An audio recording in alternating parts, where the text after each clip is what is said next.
Hi, my name is Rob and welcome to A Constantly Racing Mind.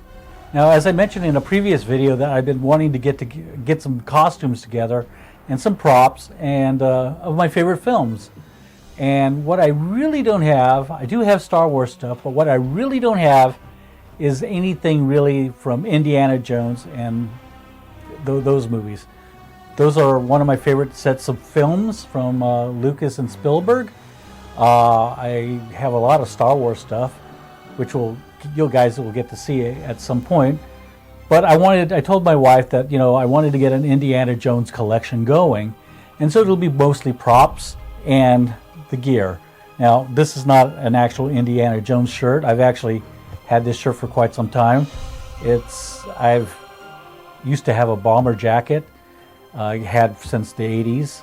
That has kind of fallen apart. But what I did get in the mail, and it just came yesterday, and I've been waiting to open it up, and I said to my wife, I'm going to start small. So I started off with Indiana Jones's Satchel. So come with me and let's open it up and take a look and see how it looks.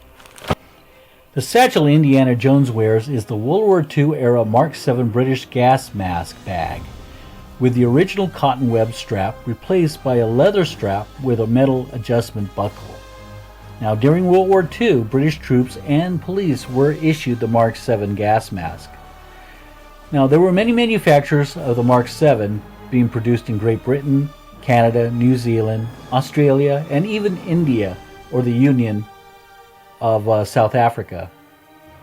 Now, this bag actually did not exist at the time that the first three Indiana Jones films take place in the mid-1930s.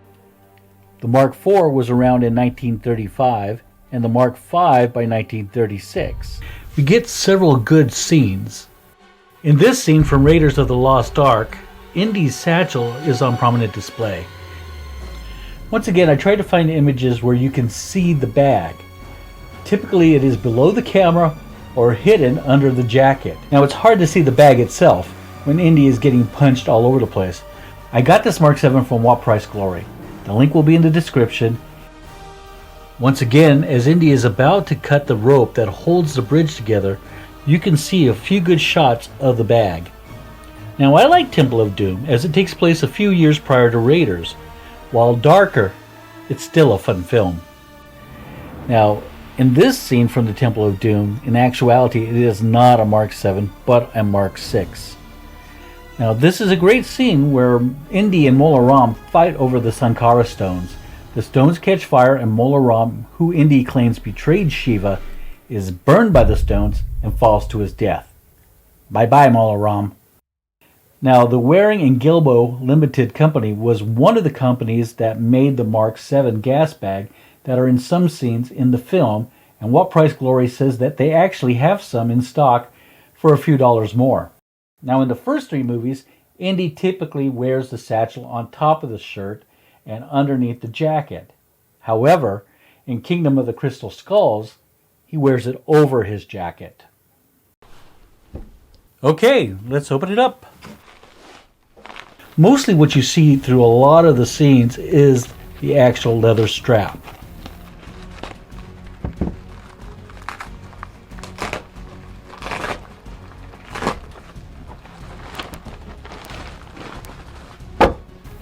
The strap is usually extra. I got this one for an extra $12.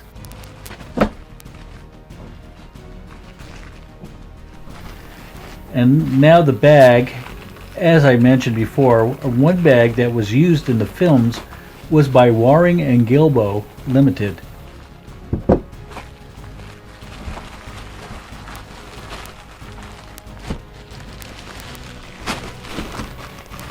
Looking online, there seems to be many different variations of the now famous Mark VII bag. Now, the color varies from mustard yellow, typically the Canadians, and to an olive green. There are often different style snaps and on the main flap and D-rings instead of O-rings for the strap attachment.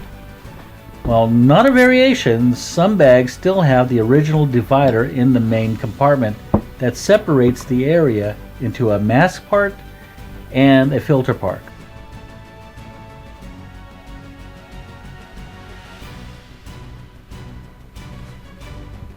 Now, unfortunately, it's kind of a shame to cut this off. So I'm going to cut them as close to the seam here so I can use them for another project.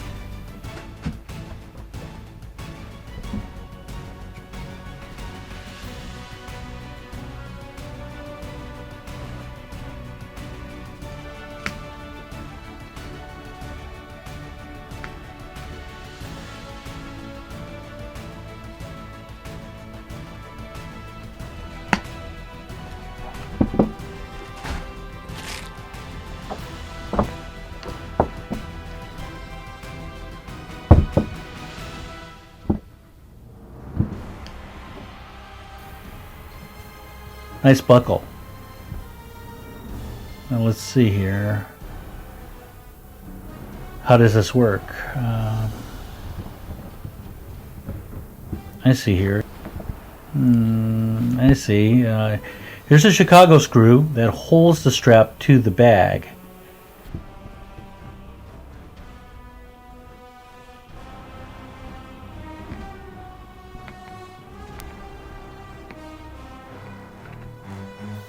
Now, when I was a scout as a teen, I did some basic leather work.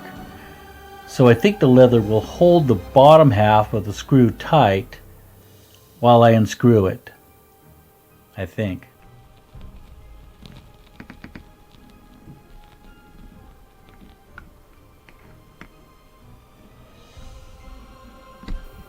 Not quite.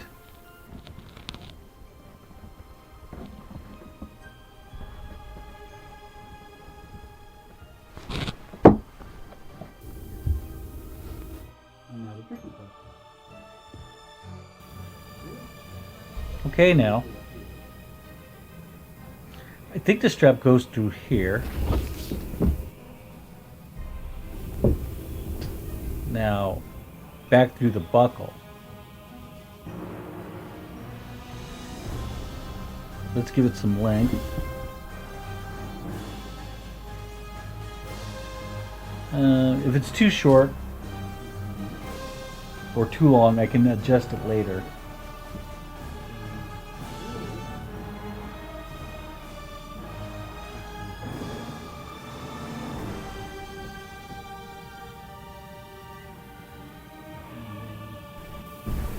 Now back through the other ring, and then we reattach the Chicago screw back together.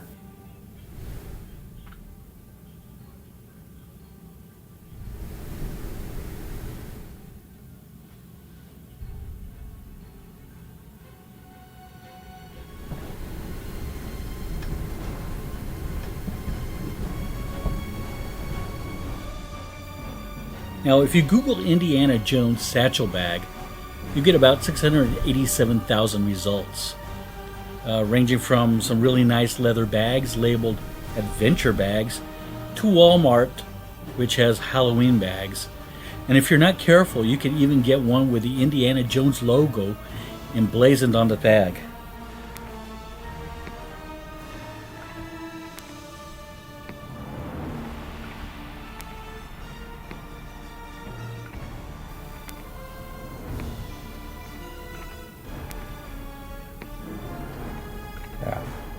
I got a light in my face.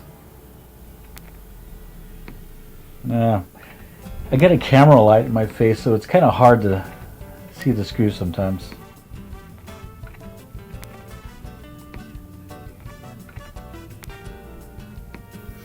I even saw an Instructable about how to make your own bag out of canvas.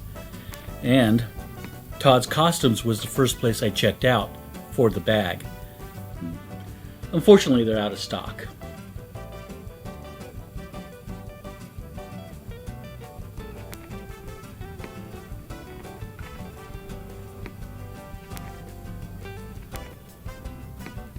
Magnolia Clothiers, based in New Zealand, has one for under $40, with shipping to the US ranging from $10 to $22.